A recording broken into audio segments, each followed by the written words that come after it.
you do this summer? Yeah, for the most part, I just stayed in Eugene. I went back home, actually here in California for like a week, but for the most part, I've just been in Eugene, working out, doing rehab, working on my game pretty much, been relaxing for the most part. How do you think the team grew this summer? What was that? How did the team grow this summer? I think for our team as a whole, we were able to really identify the players that are trying to step up and be leaders for their position, and really the players that we know that are going to be accountable and who we're going to be depending on this year. Who do you see those players that are stepping up as? I really think that as a team, our team's been able, compared to last year, we just have a lot of players that are mature, especially for being so young. We have a lot of guys that are ready to make a big impact this year. I can really say, our linebackers as a whole, all of them seem like they're leaders in some aspect, and they all have been contributing really for the most part. There's a lot of hype behind you now. I think people are starting to know who you are, even on a national level. How have you handled that transition from being a freshman who played a ton as a true freshman, and now heading into your junior year as a guy who's going to be a preseason All-American, and people are talking about going in the first round of the draft? I think I've handled it great so far. I really just don't look at stuff like that until the time actually comes. I've just been trying to work on my game and how I'm going to be better and how I can be better in everything that I've done last year, because there's never a time that you can't improve, and if you're not trying to improve, you're just going to get passed up. Have you thought about what you're going to do after this year? Not really. I've just been really trying to work on what I need to do and how I'm going to be ready for the season to start and how my team's going to be ready. And I've really just been trying to focus on being a leader for our team and showing an example for the younger guys. The secondary seems to be strong. You got everybody coming back. I don't know how Avery's knee is doing, but I mean, everybody's back. Do you look at yourselves as one of the real strong points in this team? Definitely. Just the other day we were doing 7-on-7, and we had all 4 of the starters in from last year, and it just felt so natural now. Pretty much we've been with the same guys for a couple years now, and we're just able to understand exactly what each person's doing without even communicating. Sometimes you can feel what your other teammates are doing, especially in our backfield, and we just have a great bond together. So I think we're going to be able to really be a strong point for this team. You guys were working out with the freshmen this summer. Who stood out of the freshmen? Of course, we have Reggie Daniels. He's been doing a great job ever since last year. He's going to be a redshirt freshman this year, but he's definitely ready to step up into a much bigger role. Offense, I can say, Chance Allen, he's been doing great too. He's been working real hard. And then the incoming freshmen, we have a lot of guys that have really made a great impression on me. Taradni, he's one of them. He's shown that he's ready to play and that he can contribute personally. And then, for the most part, I feel like everybody's came every day to work hard to get better. I've heard a lot about Taradni. What makes him stand out? I think definitely his intensity. Even the first day of conditioning, he just showed that he's not going to back down and that he's here, like that he's not just going to just fit in, that he's trying to be above the rest.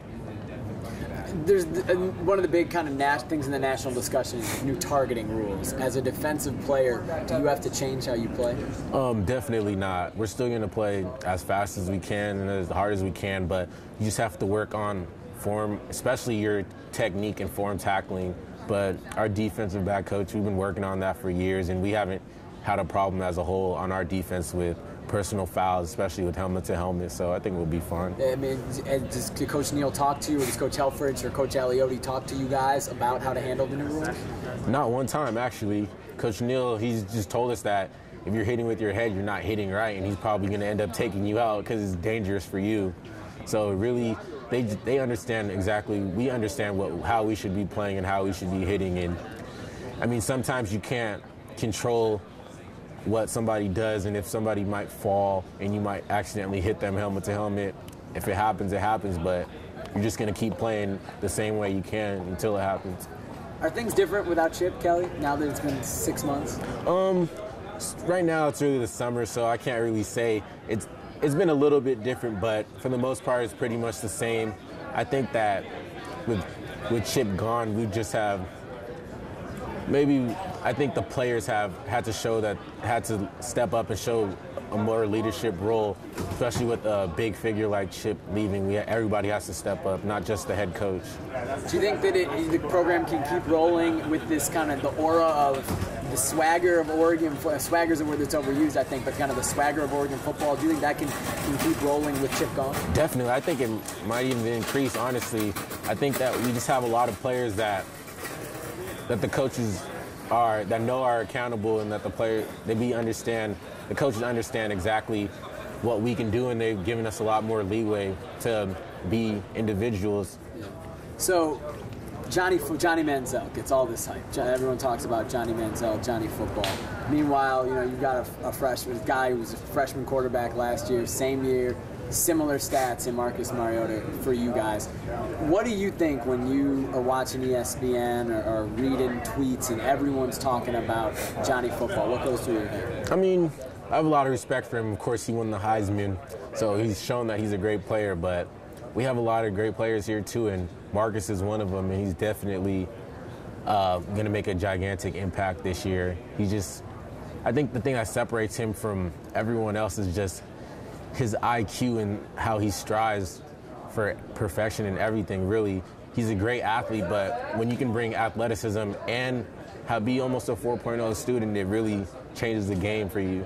That's Marcus you're talking about. Yeah, Marcus, of course. The Stanford game last year, the one loss. Did you guys use that as motivation? Did you look back on that game, or do you forget about it and you moved on totally?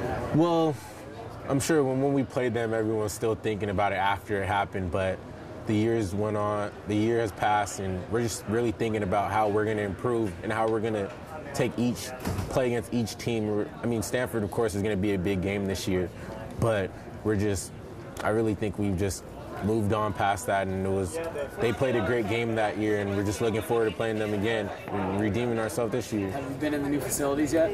Not yet, but in the next week, I think we're supposed to, all the players are supposed to go in. Are you excited for that? Yeah, definitely. Go take a hot tub. Go hop in the hot tub when you get there? Yeah, for sure.